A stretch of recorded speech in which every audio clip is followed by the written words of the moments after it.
Welcome to the Evolved Caveman podcast.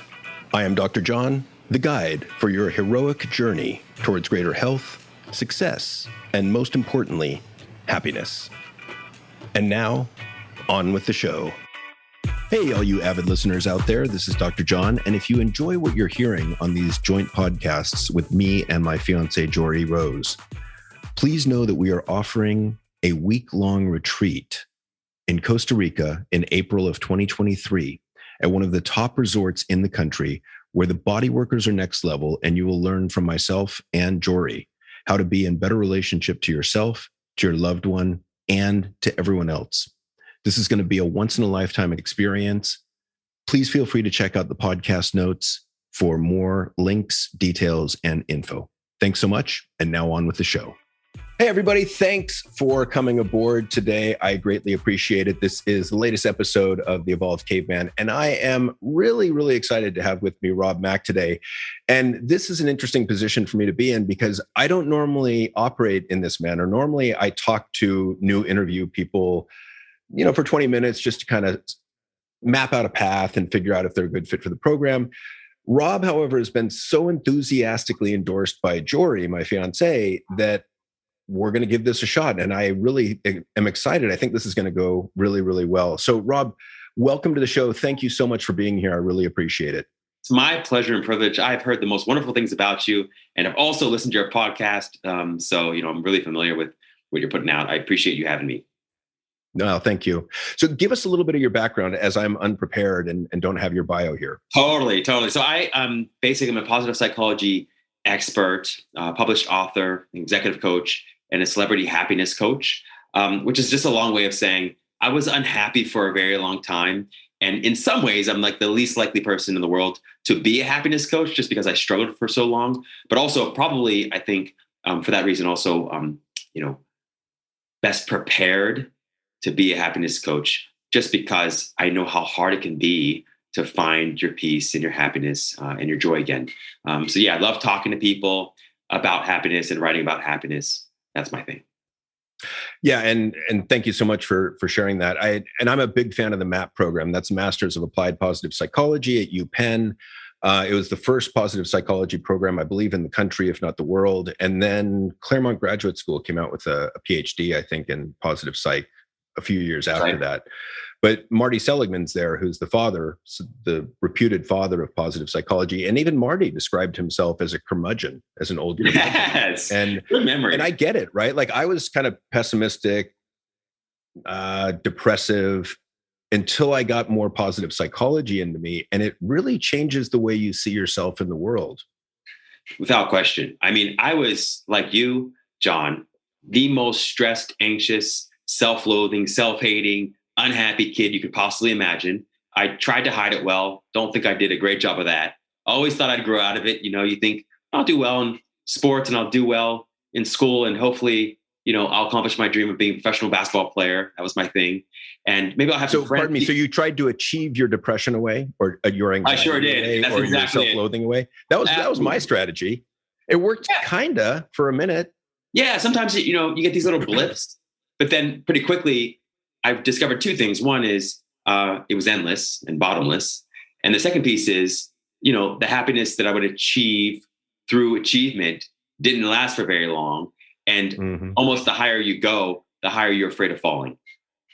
Well, and that's one of the big tenets of man box culture is you're only as successful as your last achievement. So I know so many men that are still trying to achieve their way to happiness, and yet it only lasts, it's very fleeting.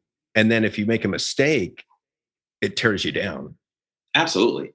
Who was it? Buddha who said there's only two kinds of unhappiness in the world. It's like not getting what you want and then getting what you want because you're fear of what you want, and it's so true. We've all been in that position. Yeah. It's like you get to that place you've been working so hard to get to, and then you're just afraid of losing it all or losing part of it. You're absolutely right. The achievement, the sort of the happiness through achievement thing is not the best practice or policy for achieving happiness. But it is a well-worn strategy. And both of us have tried it and found it wanting. So I think, I see so many men out there that get these huge milestones, reach these tremendous goals, but they can't even stop to savor it I would say for a few seconds. They're already turning on to the next one because there's so much anxiety driving them. You just nailed it. I mean, part of what drives the achievement is also what drives the unhappiness. There's an insecurity there, an instability there, and often an emptiness there that drives the achievement, but also drives your inability to enjoy the achievement when it arrives. Right. Yeah. So you take this sort of future-oriented mindset and continue to project happiness into the future. So go back for me, and you started on it, but fill us in on your story, because your story is fascinating. Yeah. So, I was miserable, really miserable. And I don't think there was anything. Where did you grow up? Where were you? I grew up in Pittsburgh, Pennsylvania, small town way outside of Pittsburgh, Pennsylvania. Okay. Pretty monolithic small town. It was a country town. I was probably just one of few minority families there. And, it was probably a great place to grow up. Played a lot of sports. I love sports, and I just always felt like, to your point, that I would achieve this happiness thing through sports. And as I got older, even though life was going just fine, I was salutatorian in my high school class, and I had a few friends, not many. I just felt more and more dysphoric, and I got depressed, and I got seriously suicidal. And so I decided to do some research, and I looked up ways to kill myself. I eventually one day went into the kitchen, got a kitchen knife, dug it into my wrist, and I just had the most. By the way, that is not the best way to go. No, it wasn't. I'm just saying, if you're researching ways to go. Yeah, well, I didn't have access to a lot of the other means and methods, to your point. Like, and a lot of them felt very violent and dramatic. And I kind of was like, but you're right. I mean, they're that wasn't the least painful way or quickest way. No question about it. And, when I dug this knife in, I think part of it too, I was concerned about the pain. Dug the knife in, and I just, without anything in my external circumstances and conditions changing. I mean, I had a pretty good life at that point. I was healthy, my family was healthy, I had a few friends, I had a great girlfriend, had a consulting job at the time. Without any of those things changing, I felt this inexplicable peace and love and joy just wash over me. And I couldn't really understand that. Like, what's that about? So at the time, I just decided I was going to postpone the suicide for like 15 minutes. Even that's laughable to me today, but then it felt like a really tall order. It worked then, but I think when you're in that much pain, you're almost on a second by second basis. Absolutely. And every second feels excruciating. I mean, So in that 15 minutes, I started to do a little different research, and I started looking up like, what really is depression? What really is unhappiness? What really is happiness? And that 15 minutes led into several hours, and now it's been several decades, and my life is significantly different than it was then. Well, I'm glad you didn't act on that impulse to use the knife. I am too. Because one of the things that I talk to a lot of clients about is I really want to normalize suicidal thoughts, because it's my belief that one of the guarantees in life is it's going to kick us in the teeth at some point, and sometimes repeatedly, sometimes, multi-layered, but I think it's almost a guarantee that life is going to be painful at times. And I think most of us at some point in our lives have had that thought of, fuck it. Like, I don't want to, this is too painful. I can't take it anymore. Honestly, and I sometimes joke, just tongue in cheek a little, that I only trust a person if they've had suicidal thoughts, or at least have been severely or seriously depressed, even for a short period of time in their life. Because otherwise you're just not paying attention. It's like, or not feeling very deeply. Sure. Or not very self-aware. I don't know which, but I really want to just encourage that. I think the thought itself is normal. Now, there's a difference between thinking, having the thought, and acting on the thought, is kind of the distinction I make for a lot of my clients. And I've walked down a one-way pier with a lot of clients over the years in terms of talking about suicidality, talking about those thoughts, and kind of normalizing, and then saying, I don't get that spun about the thought of I want to kill myself. Where I start to get a little bit concerned is when you say I've got a plan. So for those that are listening that have ever had that thought, please don't think you're crazy. I think it's potentially, arguably crazy not to have that thought ever. Absolutely. Absolutely. And to your point, it's not really ever a question of having the thought or not having a thought, to your point. It's more about how you relate to the thought, whether you identified with the thought, whether you attach. Oh, now you're going off mindfulness. Yeah. So that's how seriously you take the thought. It's like that same thought, because I don't know if I'd call them suicidal thoughts, but I have thoughts about death probably just as consistently as I did then, but I relate to them so differently now. And whereas before it would depress me and make me more suicidal, now the way I relate to them, I feel inspired and uplifted to live a fuller, richer life as a result of them now. Speak to the difference for people that haven't made that distinction, if you would. Yeah. So, when I was young and depressed and suicidal, was like, nothing is ever going to work out for me. There was that. There was also like, even if things do work out for me, it's going to all be taken away one day soon because I'll lose everything and everybody to death. There was that. And I was like, oh man. That's so just, a fear of future death, not only yours, but others that you love. Absolutely. It was an existential sort of crisis, anxiety, angst.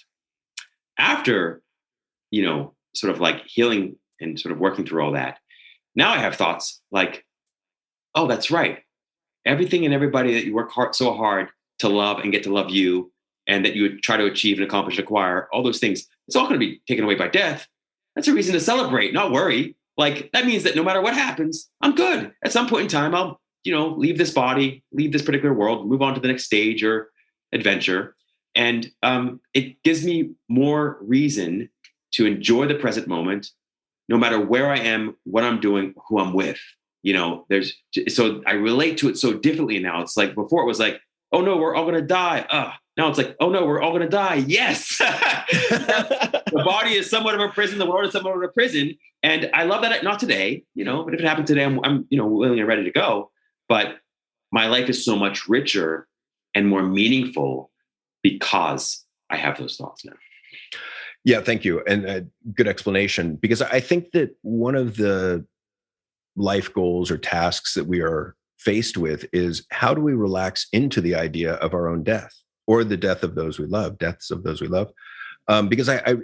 we're filled with paradox, right? And so I think that some of those paradoxes are things like, the more relaxed or more comfortable you get with the idea of your death, the more fully you can embrace life. The more you realize that divorce is an option daily if you're married, then the more fully you can be present in your marriage. Oh, John, this is why I love you, brother. I mean, honestly, like I do. I'm not kidding. Like, it took me so long to truly appreciate how profound paradoxes are. Like, and the more something feels like a paradox or contradiction, the closer you are to a truth. Almost always, the greatest young, right? Yeah, exactly. The greatest truths are always paradoxical, and while they seem like contradictions, they're always complementary. So, to your point, it's like, one of my favorite quotes is from A Course in Miracles: "Infinite patience produces immediate results." It's like, wait, huh? But that's precisely the idea. Sometimes you slow down and things move more quickly. Sometimes you move quickly and it takes forever to get something done. It's like a pot, washed pot never boils. That kind of idea. But you're absolutely right about that.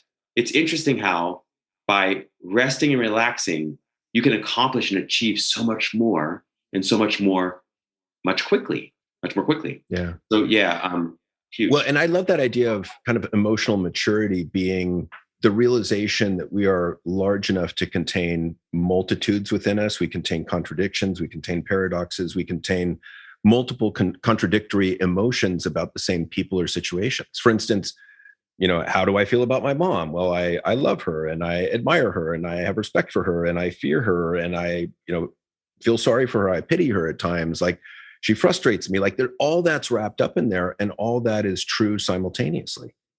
That's right.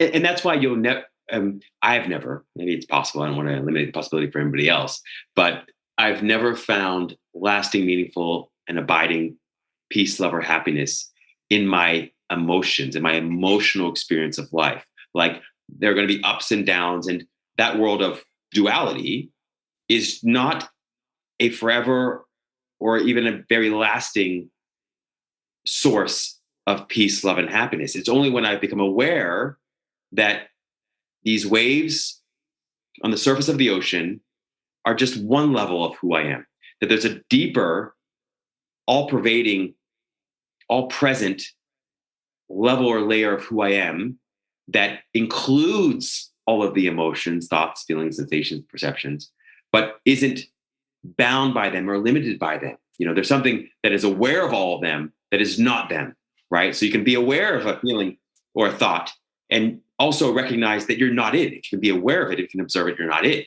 And in so that, you're talking about like meta awareness, metacognition, meta emotion. So how do you explain that to clients? Because it's a tough concept, right? Yeah, it is. I mean, so it's a great point you make. And so there's two ways. One is I don't try too hard to explain. If it doesn't come easily, I don't try too hard. And for good reason, because it is called the peace that passeth understanding for a reason. It is called the eternal sunshine of the spotless mind for a reason, because it's in the spotless mind. It's in that awareness that transcends or passes any understanding, that you have the experience of that peace, love, and joy. And so you're better off getting a taste of it yourself by savoring or enjoying or noticing those moments when you're not lost in discursive thought, when you're just sort of tapped in, tuned in, turned on to the present moment, and you're just enjoying whatever it is that you're enjoying.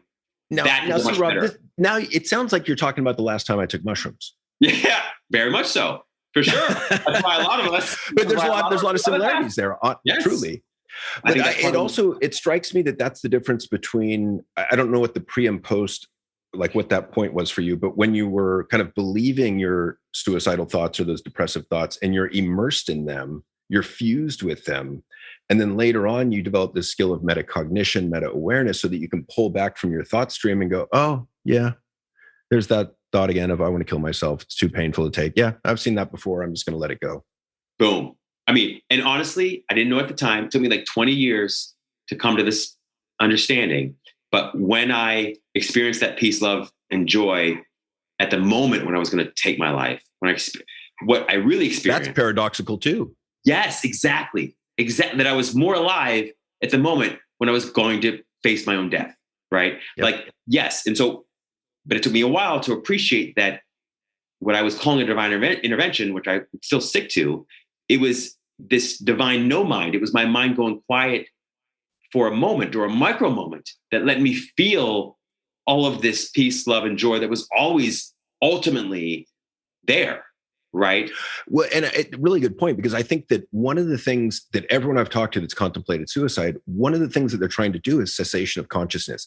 They just want to get their mind to shut the fuck up for a minute. Yeah. And I totally get that. And I think through practices like mindfulness, I don't know that you and well, I'll speak for myself. I don't know that I'm ever going to get my mind to shut up 100% unless I'm, meditating 8 hours a day, 10 years. But, I think that I can get it to slow down, and I think I can become more aware of the thoughts in there so that I can choose whether or not to engage in them, to look for evidence to support them. One of the classic ones for me was, I'm a fucking dumbass.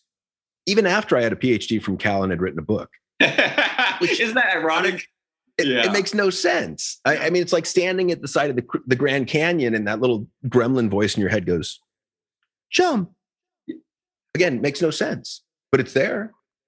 Fascinating. And to your point, and I'm sure you probably are very familiar with and talked about the Dunning-Kruger effect, right? Which is yeah. Yeah. It's like competence often erodes confidence. So the more you know how much you don't know. The more you know, the less you think you know, right? So again, a paradox. And to your point, that was a challenge for me. Same kind of thoughts, and they just often would grow with time and with education and, with enlightenment and whatever you want to call it. That's also why, to your point, and you made so many of them, but like in the beginning, I was completely lost in my thoughts. Then I realized sort of part of the way through that I actually could change my experience, or at least my emotions, by changing my thoughts. That's a huge realization to have, that like, just because something is happening or something is true doesn't mean that I have to focus on it until I'm depressed and miserable and suicidal. I can actually change my focus and focus on anything or anybody else and feel better. Even if it means I have to bury my head in the sand for a little while, fine. Better that than focusing on this thing that I cannot control and then feeling worse and worse as a result of it. And then at some point I graduated from that and said, oh, this is still a ton of work. Like even when I'm thinking really positively or constructively, I still have this anxiety inside. I'm tired of fighting these thoughts. So then you come to a place where it's like, can I just enjoy more moments when I'm not thinking like an idiot, like a small child? You know what I mean? You go to, and then you're like, oh. I mean, I like the thought that there's, several me's within me, or several age me's within my head, right? So there's the functional adult, there's something like a 15-year-old, and there's something like a 5-year-old. And I find I'm often speaking back to the 5-year-old in me like, dude, it's okay. Like, relax, calm down. I got this. You're safe. You're okay. Like, and so I'm being, I don't know, like, I'm trying to soothe that part of me that's really scared or really angry. Well, isn't that what most all practices ultimately come down to some extent? I mean, really, it's like, and that's the one thing I think we're most challenged to do for ourselves in this life, because we're not really taught to do any of this, like self-soothing. Like, can you self-soothe? It's just an incredibly important skill, and for everyone. And men are particularly challenged to do it, right? It's like, what? No, yeah, I'm fine. Exactly. In denial or whatever, just use anger instead. But yeah, I mean, you nailed it. So much of the work I've now come to realize has just been really all about self-soothing and quieting those unhappy, unhealthy, unsettled thoughts and feelings. It's funny because I've left like 4 conversations in my mind since we've been talking. Like, I want to do that. I want to check. Oh, wait. But let me ask you, there's a bunch of things I want to ask you. One of the things is, do you have any particular questions that you use or that you teach others to use to manage all the bullshit going on in our minds? Yeah. Like, one that comes to mind is, like, you mentioned one, which was basically like, is this something under my control? Love that one. Yes. So exactly, what here is controllable or most controllable? Love that one. One of my favorite coaching questions is, how's that working for you? Like, I worked in the whole like addiction community for a while as a spiritual counselor. And, one of the expressions you hear there a lot is like, your best thinking got you here. So wherever you are in your life, your best thinking got you there. So at some point you have to realize that maybe thought, particularly discursive thought, isn't the best path or route to anything or everything that you want. Maybe there's another path, right? Another question that I love asking is, does that make you happy? Or do you enjoy that? Whatever it happens to be. It's like, does it truly make you happy? Like, if you look at your life and you notice all the things that you have and all the things you've achieved, you look around and say, well, most of these things I would pray for if I didn't have. I would have a vision board for all of it. And then you also say, is any of this made me like permanently or lastingly or meaningfully happier? Like, can I really say that I'm that much happier as a result of all this stuff that I've achieved, accomplished, or acquired? It's like, they were all great experiences, but I would argue that most of us, if we look closely enough, will quickly discover that if they made us happy, we wouldn't be chasing everything and everybody in the way that we are now. So yeah, I think questions are great. Another question I use sometimes just to quiet the mind a little is, just close your eyes and ask yourself, and then listen for what your next thought will be. That's been one of the great ones for me. Like, when I was really struggling early on to understand this presence thing, and like, how do I just get out of my head? I noticed that thought, for some reason, when I would just sit, close my eyes and say, okay, what's my next thought going to be? And then wait for it, like listen for it. Nothing would often come. And as I noticed that nothing came, I'd also notice a subtle little just undercurrent of peace there. And I was like, that's so interesting. When I look for the thoughts, they're not there. It's only when I'm not looking that they seem to be there. Uh-huh. Yeah. So I, like, some of the questions that I was thinking about were things like, is this a matter of life or death?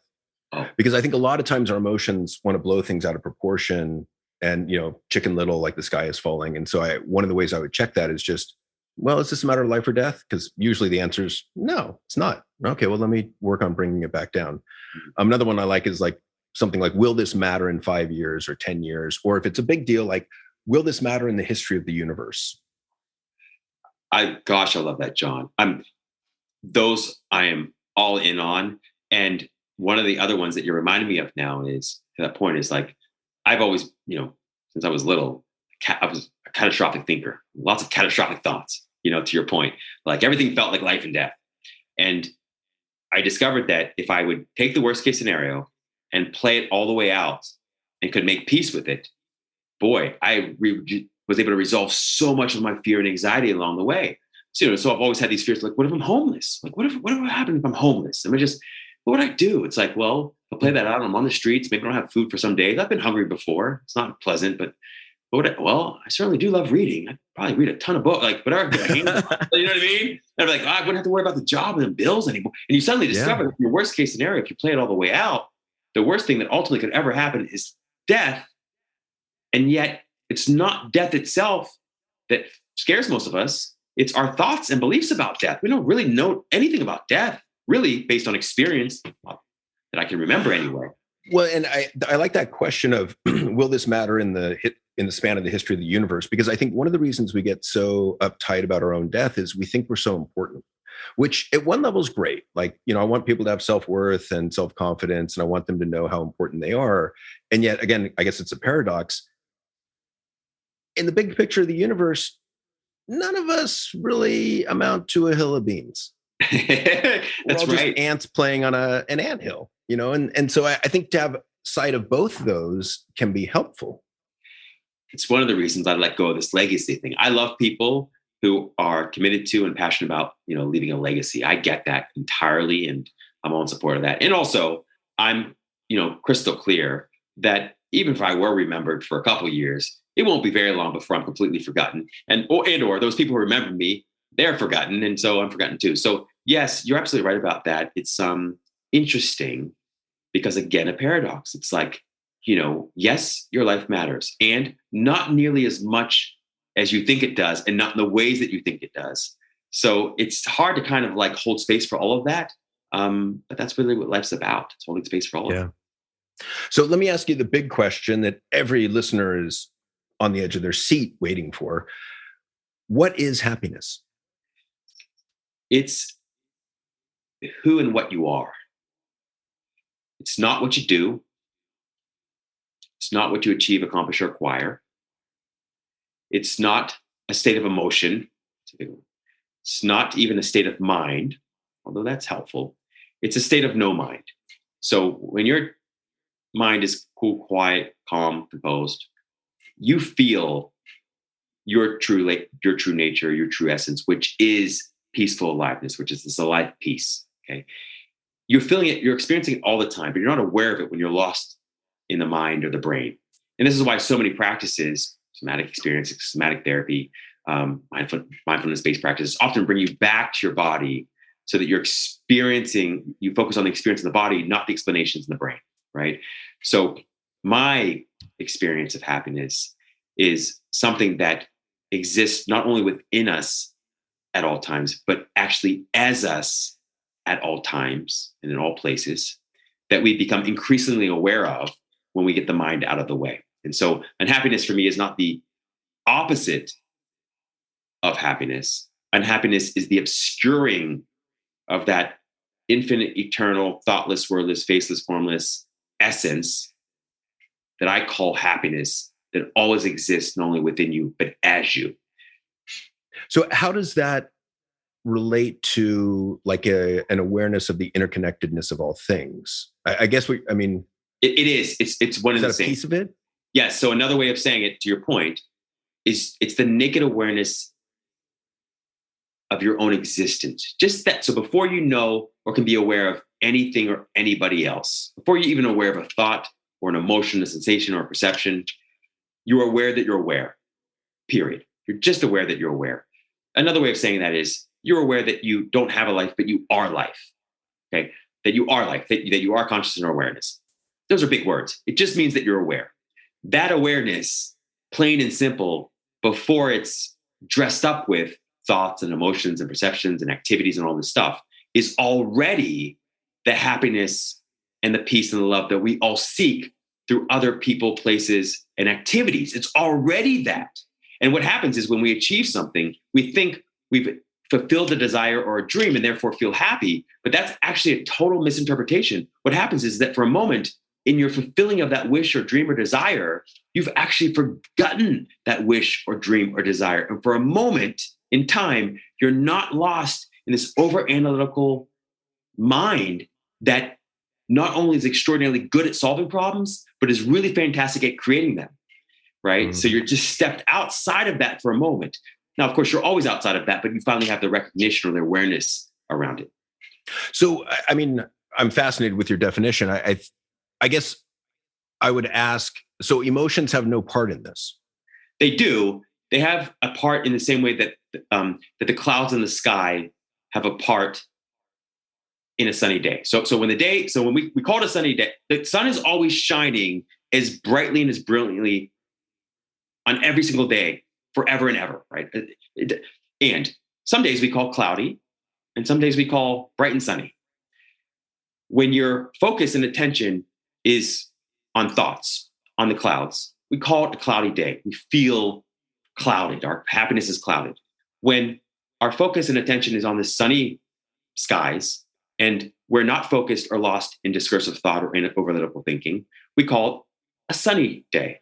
The truth is that sun is always shining forever and ever. Happiness for me means something different, to your point, than most people. Most people think of happiness as an experience in the mind or the body. And I'm saying that what we ultimately are is something that includes the mind, but isn't the mind. It includes the body, but isn't the body. It's the awareness of the mind, the awareness of the body. And that awareness is dressed up in thoughts, emotions, and sensations, but it isn't only that, right? Mm-hmm. So I guess one simple way of saying it is that that moment before you go to sleep at night, right before you fall asleep, you're so tired you can barely move your body, so tired you don't want to think. There's a moment or a micro moment when you've forgotten all your dreams, all your fears, you've forgotten the past and the future, you've forgotten everybody and everything in the world, including yourself.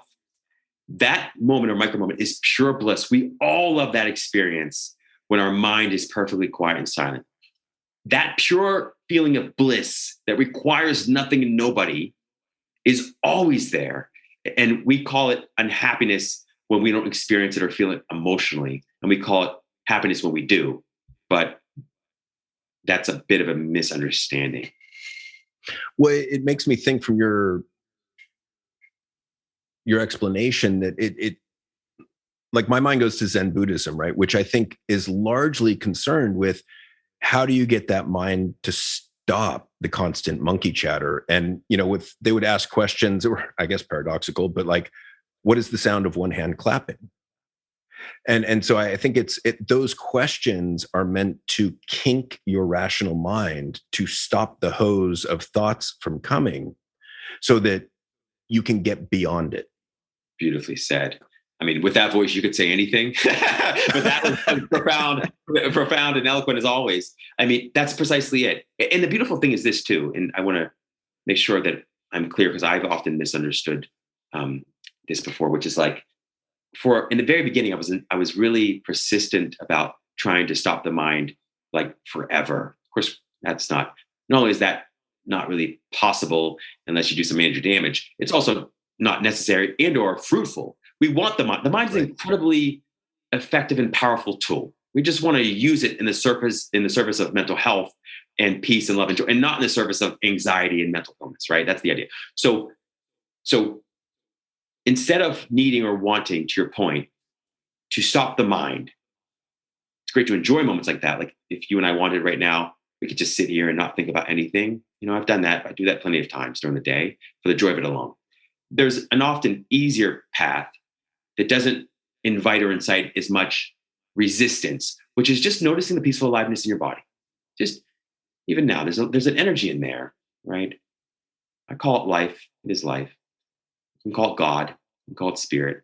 But there's a life energy, a peaceful aliveness that's already in your hands and your feet.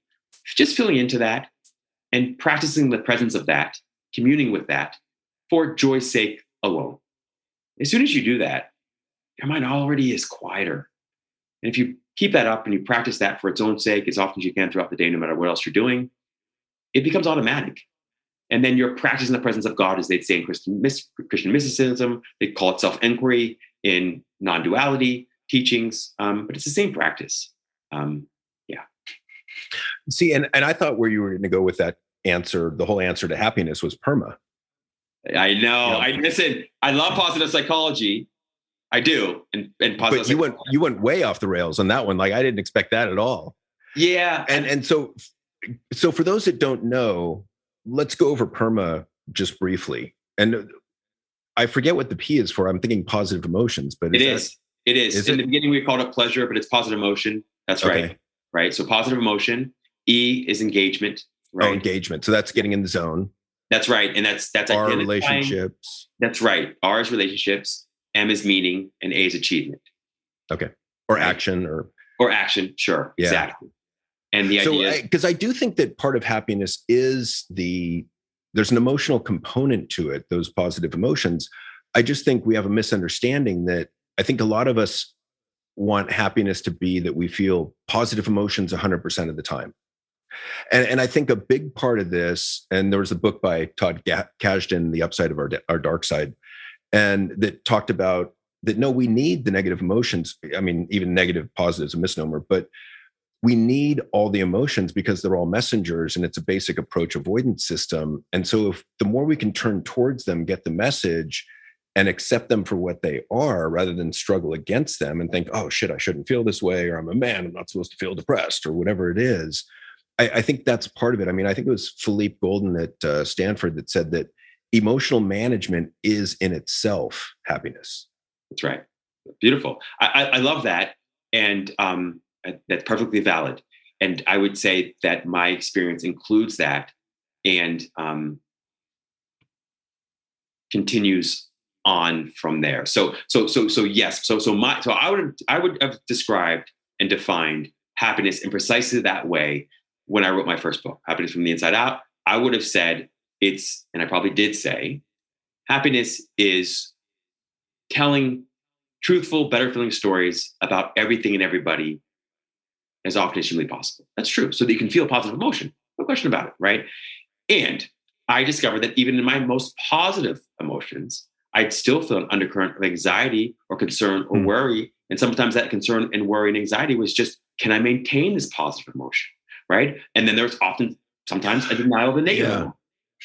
What did Brene Brown had a term for that? Anticipatory dread, or yes, there was something that would get, for her, it would get in the way of her happiness a lot. She would be like, she's happy, and then she's like, oh shit, it's going to end. Exactly.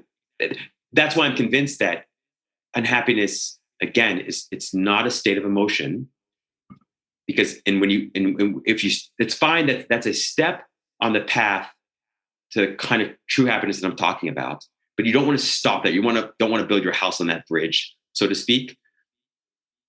Positive emotion is certainly much more enjoyable and pleasant than negative emotion. Yet negative emotion is extraordinarily helpful and necessary in our lives. Happiness, however, ultimately the kind that I'm talking about, the only kind I think truly exists, is something that goes beyond all of that and yet includes all of that. And it's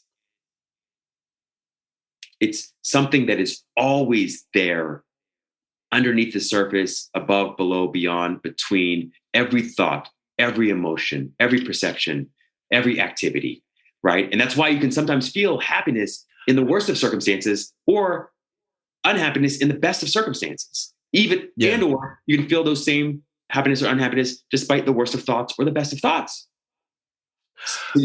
Yeah. Are you familiar with Jared Clifton at UPenn? No. Okay. And his work on primal world beliefs? Not as familiar as you are. Okay. Well, I mean, it sounds like there's an element of that in this definition, because it feels like at some level, part of what you're saying is that it's a belief that people are generally good, that the world is generally safe, and that what we're trying to do is spread love. Absolutely agree with that.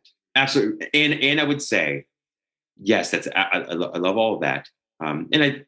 Albert Einstein said, the most important question you can ever ask yourself is whether you believe you live in a friendly universe or not, right? Yep, I mean, there's a lot to happiness that comes from just answering that question in an affirmative way. It's very difficult to be, happy or at peace if you believe that everybody or everything is out against you. All that being said, I would say that at the deepest core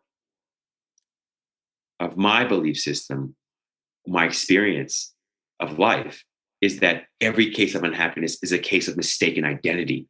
It's a case of mistaken identity. As long as I thought that I was just a physical body, I was in a mess. And then as long as I thought that I was just an emotional body, I was just always a mess. It wasn't until I came to a place where I was like, oh, wait, like I can ride around in my car but I'm not my car. Like you can have a body, but it doesn't mean you have to be, you can have emotions, but it doesn't mean you are your emotions. There's just well, and I think the fundamental piece of that is if I over-identify with my body or with my mind or with whatever it is, I am fundamentally cut off from other people. Absolutely. And disconnected. And I think that, that's the R in PERMA, the relationships, which really pissed me off at first. I was like, oh shit, now I got to go and be nice to people, like I got to talk to people. Yeah. But it's true. Like, and I've talked to a lot of clients about, just tap into your social awareness, into your social intelligence, and just try to connect with people in line at Safeway or Starbucks or wherever you are, just for that 2 to 3 minute conversation to see if you can connect and see if you can bring a smile to their face.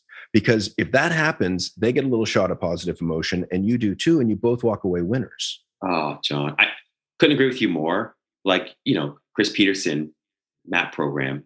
Other people matter. Yeah. Other people matter. Like, and absolutely right about that. And the beautiful thing about giving love or connecting with people is that you experience the benefits of that love first and foremost, and even regardless of whether they do. Like people will say, Rob, you seem to be so kind and generous and I'm like, I'm selfish, man. I'm super selfish. I'm probably the most selfish person on the planet because I do it for me. Like I used to do it because I was like hoping to get somebody to respond to me or like me or even say thank you. I'm like, I don't have time or interest in that anymore. I just do it because I love the feeling of like connecting with someone and feeling that love for its own sake because I like to feel good.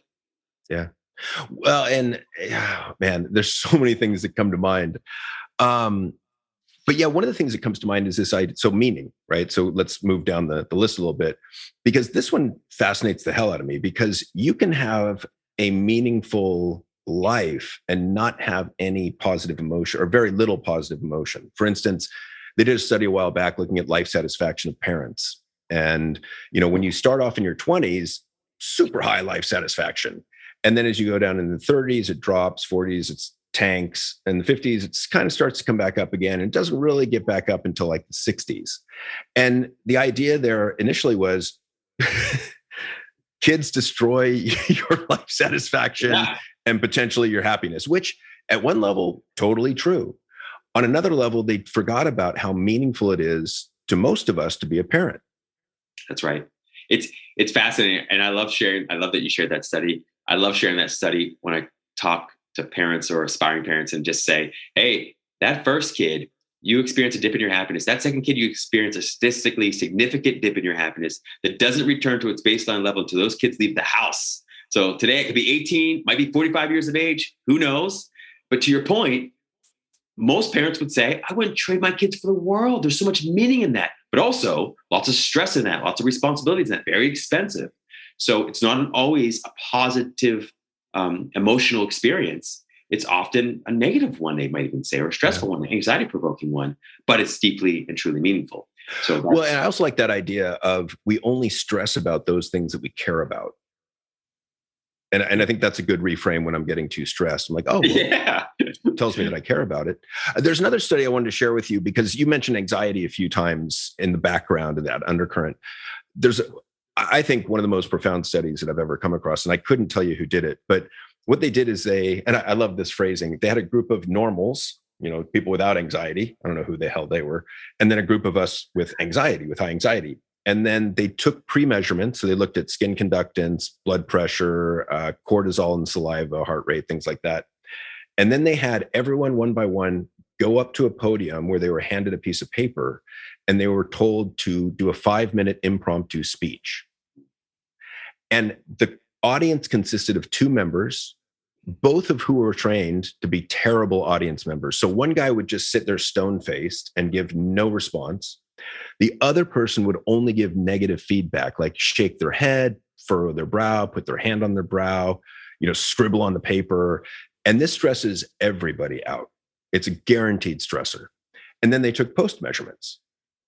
So which would you think intuitively, which group would have a higher spike in their physiological readings? Of course, the ones that were, getting that negative feedback. Yeah. The anxious people, right? Yeah. The readings were the same. Yep. for both groups. So everyone started sweating. Everyone had an increase in cortisol. Everyone's pulse rate went up. And the conclusion from this is there's no difference in what's going on in our bodies. The difference is in our interpretation of those physiological symptoms. And that is a huge aha. Love. Absolutely. I think I remember reading that study in The Power of Bad too, which is a great book. It's a lot about the negativity bias, and it's interesting. Yeah. And I love the research that's been emphasizing all of that more and more, that, it's not, it's not that stress in and of itself is a bad thing. It's the way in which you think about and sort of address or approach or relate to stress. If you see it as something that can help to fuel your performance or X, Y, and Z, it's amazing how incredibly helpful it can be. And kids are great for this. Kids are great examples of this. I mean, I did a morning show for like 3 years, and we'd have kids on, little TV stars, and we'd have them on and talk to them. And I remember asking almost all of them, "Are you nervous when you get on stage?" And so many of them, particularly ones who had experienced a lot of success, they're like, "What are you nervous? I'm excited. I'm excited." And you think, "Oh my goodness, isn't that fascinating?" And the kids are so accurate too, because I had a great social psychologist professor in undergrad, and he would always remind us the situation matters more than you think it does, but also the story you tell yourself. And he would always say that, like arousal is neutral. And whether you call it stress and anxiety or you call it excitement, has a lot to do with you and also the ways in which you read into the environmental cues. But you have a lot more control over that than you think you do. John, I'd love you sharing the study. Like, yes. I remember. Yeah. So that comes to mind. And then the 5-layer meat sack keeps coming to mind, because you keep talking about that, how you're not the meat sack that you were encased in. And so let me ask you this, because I think I'm aware of time, but I definitely want to ask you, so what were some of the more powerful or profound or impactful positive psych exercises that you personally have done? Oof. The 3 blessings exercise is fantastic. Explain that if you would. Yeah. So just at the end of your day, you just think back and remember 3 blessings of the day, and it's just a gratitude exercise mostly. So that was a really powerful one for me, just bullet them out. If you can, you want to do a little savoring around that, which is kind of like relive the experience a little, just sit in it for a little while. The gratitude letter was extraordinarily powerful, I thought. Oh, did you actually do that? Yeah. Who did you give it to? Who did you write it to? My mom. Yeah. I mean, it's just, I just love, I'm kind of like, I love expressing gratitude anyway, because again, it feels good to me. But you've done it several times during this interview. Yeah. Or appreciation. I can't help it with you, John. It's just, it's too easy. It really is. Well, thank you. Yeah. So I'd say those 2. The best self exercise, I thought was great too. Did you have any favorites? Sorry, best possible self. Is that what you said? Yeah. Yes. Best possible self. Nice. So let me clarify that one. Is that where you go 5 years into the future, assume everything's gone as well as it possibly could? Where would you be? What would you be doing? Who would you be with? Yeah. Okay. I wasn't sure if I was calling that by the right title. Yeah, that's, and I remember one part that either I emphasized or was emphasized to us, I think, was like how you'd be showing up in the world if you were your best possible self. And so it was really a little like cognitive behavioral flavor to it. So instead of getting too focused on like the vision board kind of experience where everything's just perfect, it was like, how am I going to show up in the world and relate to people and relate to myself in such a way that I feel like I'm bringing forth my signature strengths or gifts in a way that's of service to me in the world. Yeah, thank you for that. That's all good stuff. And I've used all of them myself. And it's funny because I'll go back to certain ones, I kind of rotate through them, I think. But some of the ones that I've cherished, loving kindness meditation has been a big deal. And it's interesting because I've, in a way, carved it up and used it in little piecemeal all over my life. So for instance, I went through a contentious divorce about 10 years ago. And I remember my ex-wife is on the stand lying to the judge. And I'm not supposed to get angry. And I know this is not true. And I can't show anything. So how do you stay calm? And this was a pattern, but how do you stay calm in that situation? And I was like, so I would just sit there and I would wish loving kindness thoughts on her. And I would think, may you be happy. May you be healthy. May you live life with ease and well-being. And then I'd kind of throw in a dig, like, may you learn to be honest. Now, I don't know if that does anything for her, but it sure as hell helps me bring down my heart rate, bring down the cortisol, bring down the blood pressure. And I've used that in hundreds of different situations. So much. And it's so incredibly effective. I think, I don't know if all these fit into positive psych, but mindfulness to me is the foundational skill upon which everything else is built, because that builds the metacognition. It builds the awareness of the thought stream so that you can step out of the stream and observe it, which is, until we do that, we're kind of screwed, honestly. Well, you just nailed it. Without awareness, there's nothing. You can't be aware of anything if you don't start with awareness itself or mindfulness. Yeah. I completely agree with you. We might call it by different names sometimes, but it's that fundamental and foundational element. The other thing, to your point, and I'm so inspired by what you did in the courtroom there, John, like that, we all know how difficult that can be in everyday life, even if somebody's telling you the truth, right? Yeah. So forget about if somebody's lying. But the other benefit, which I love, of that loving kindness meditation is that in addition to it, of course, improving your subjective well-being in the moment, we know that emotion is the most contagious element on the planet. So emotional contagion alone, which touches that lawyer, it touches the other lawyer, it touches the jurors, it touches, whatever, it touches the wife, hopefully. But it's interesting. And that's something I don't want to ever forget, that there is real truth and real value in being the change that you want to see in the world. Well, and my guess is you're a highly empathetic individual. Is that? Yeah, I didn't know for the longest time that it was like an empath. So yeah. I would guess from knowing you for this little amount of time.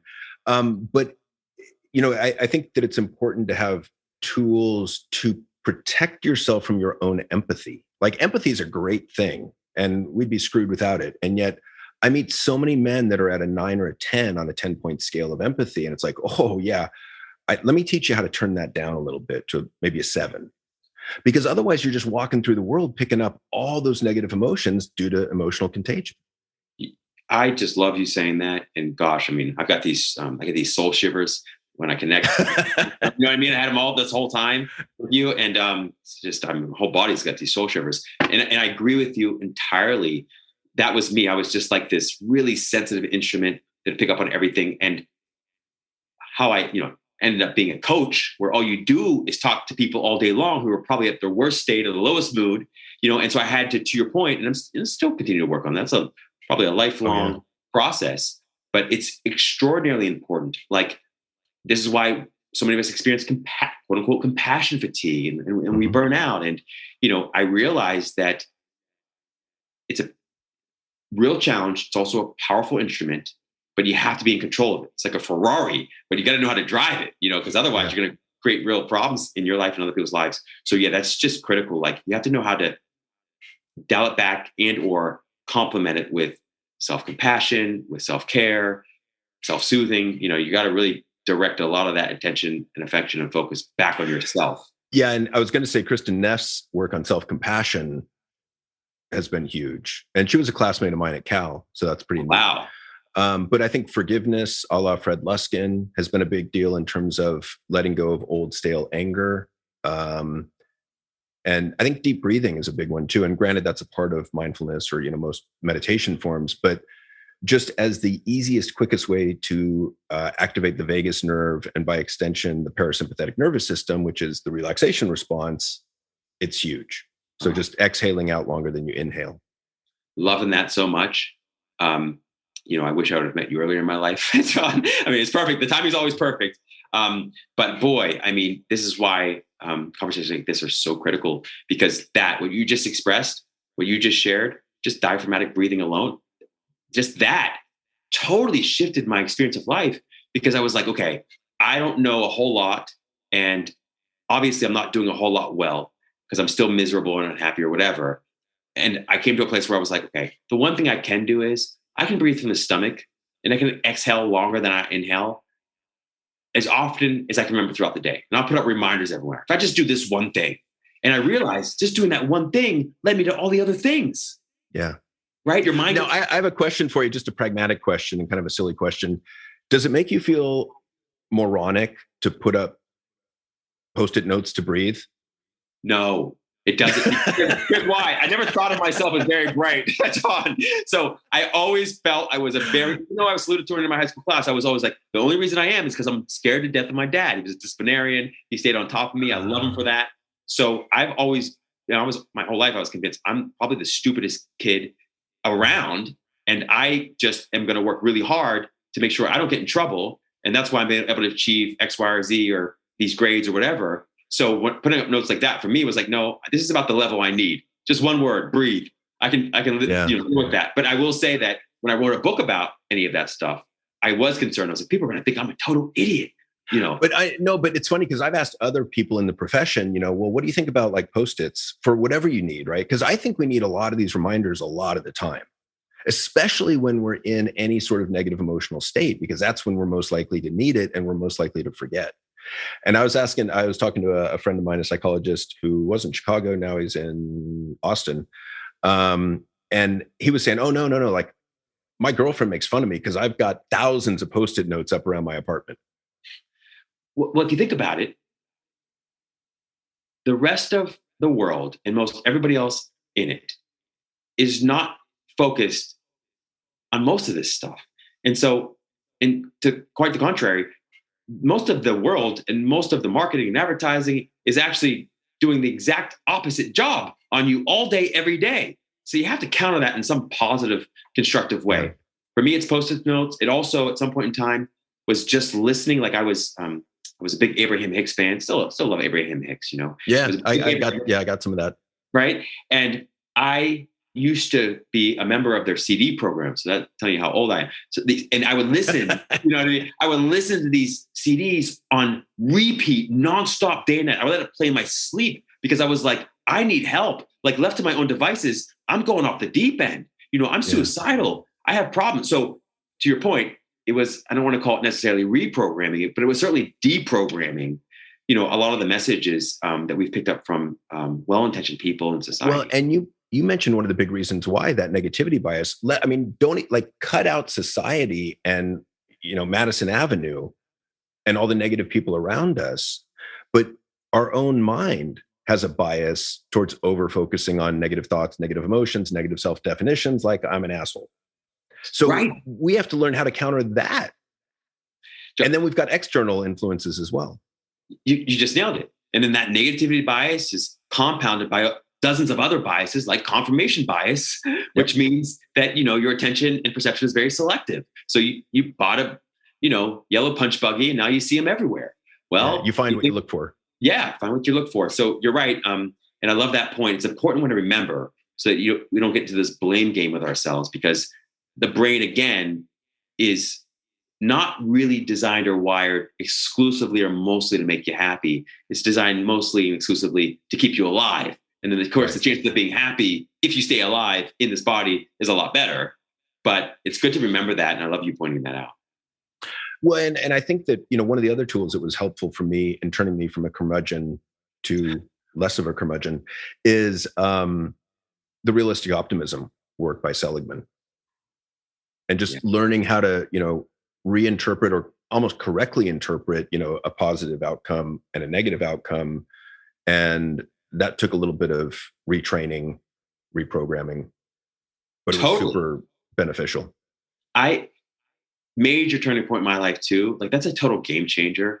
I love calling that out. The way I would describe it to myself was like, I was obsessed with focusing on things that felt bad because they felt like they needed my attention. If it felt bad, it must need my attention. Also, I was obsessed with focusing on things that to a large extent I couldn't control. And so because something was true, for instance, I'd focus on it no matter how badly it felt or no matter how uncontrollable it was. And then I got to a place where my life, when I'm like, Rob, you're just getting older every day, and this doesn't seem to be working out so well for you, neither in terms of happiness, nor success, nor relationships. So I was like, instead of vetting thoughts and conversations with myself and others based only on whether or not it's true, I'll also vet those thoughts and conversations with myself and others also based on whether or not they're helpful or constructive or supportive in me achieving what I want to achieve or feeling what I want to feel. Yep. Right. So it's like, oh, wait, it's got to be true and helpful in order for me to continue to entertain it. That's the healthy, happy, successful way to live your life. not just focusing on something because it's true and or because it feels bad. And you think somehow by focusing on the bad stuff, you'll get more good stuff. Yeah, perfectly stated. Because I'm always talking to my clients about, pick the interpretation that serves you best. Or, to what extent does this thought support you? Does it serve you? Is it helping you? It's critical. That's why this whole, would you rather be right or happy? So important, but you can be both.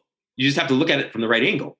Well, and so, we touched on self-awareness a little bit earlier, and you'll love this if you don't know it already. So Tasha Eurich has done some preliminary research on self-awareness and found that 95% of us will happily self-report that we are highly self-aware. And in her research, it shows that there's only about 10 to 15% of us that are actually self-aware. And that's the whole problem, right? We're living in this delusion that we know ourselves well, and we don't. I mean, I can't tell you how many angry people I've talked to that are like, I don't get angry. I wasn't raising my voice. And it becomes a mess. And you're right. And what's that expression? What you can't digest, you project, essentially, right? Mm-hmm. You bomb it back up on other people. And it's tough because, and particularly even for those very self-aware people, you can get sucked into that whole experience where suddenly, to your point, someone's telling you, I'm not upset. They're raising their voice, and you're very aware. Like, my voice is They're yelling at you. Exactly. They're yelling at you. Before long, you get sucked down. Like, I remember reading a study about, they took I forget who the authors were, and the scientists, but they took I think both very sane and normal people or psychologists or psychiatrists. And those are two separate groups. Yeah, two separate groups. But I think they right? I don't know if you got that. Very separate. Yeah, very separate. Yes. There's no question about it. Psychologists are sometimes the least sane of us all. Yeah. And they put them in a psych ward, and they essentially, they told that everybody in the psych ward, hey, these are the new patients that are here, and just treat them like everyone else, whatever, blah, blah. And before long, not only did the patients there start seeing these very normal people as insane, but the people themselves started doubting their own sanity. Yeah. Right. So it's the peer. Well, and that's the danger of living with someone with a personality disorder. Like a narcissist that gaslights or distorts reality. After a while, you're like, wait, am I remembering that right? Because you'll be like, well, you said yesterday that you would pick up our son from school. I never said that. Wait, what? And again, it's a gradual accumulation. And it also makes me think of Philip Zimbardo's Stanford prison experiment. One of my favorite studies. And again, it's the power of the situation to influence almost everything. I mean, it's our behaviors, our thoughts, our emotions, our self image. Yes. And that's why, again, it's important to spend time alone practicing any of these practices, right? But Rob, I'm scared when I'm alone. I get really uncomfortable. Yeah. I'm too busy. Yeah. It won't work for me. Yeah. Even more reason to do it. I mean, and I get it. It's funny that you say that, because I'm sure I was the poster boy for saying that too, right? And you're right. Folks consistently say, and I said, I'm as guilty as anyone, consistently have said, I can't meditate. I'm not good at it. It's not, you weren't good at walking the first day you tried walking, or speaking English the first day you tried to speak English, or everything is difficult until it's easy.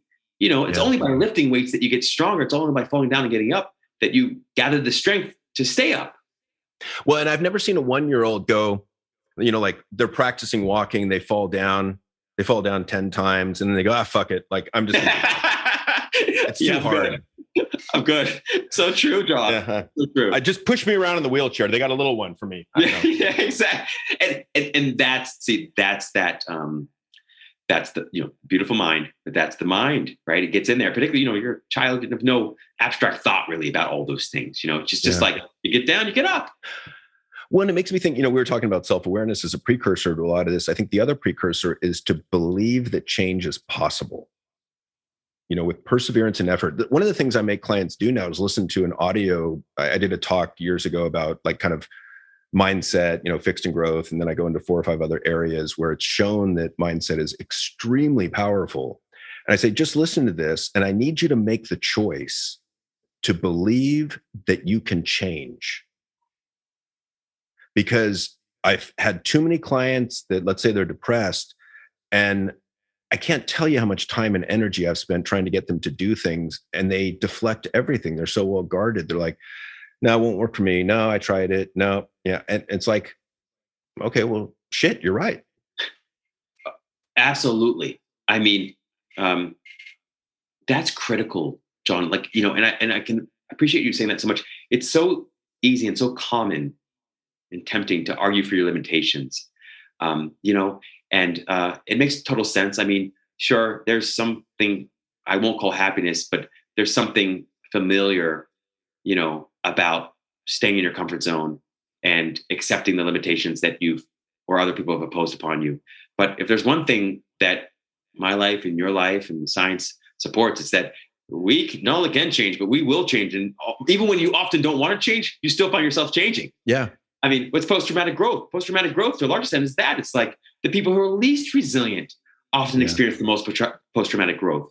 And so, yes, change, that's critical, John. I love that point you're making, because if you don't believe you can change, of course, you're not going to put in the effort to change, and then you won't. Well, and I love that you brought in post-traumatic growth, because that's such a game changer too.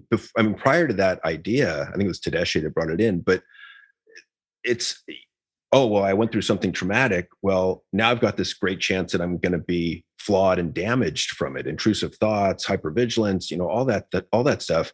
And it's like, wait a second, no, not necessarily.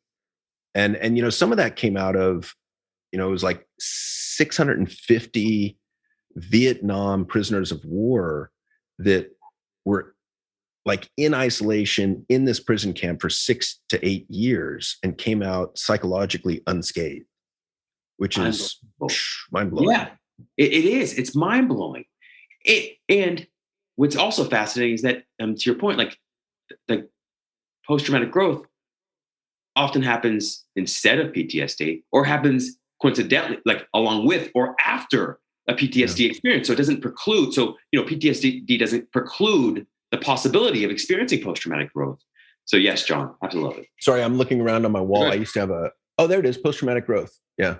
You got it on the wall? 6 areas that result from post-traumatic growth.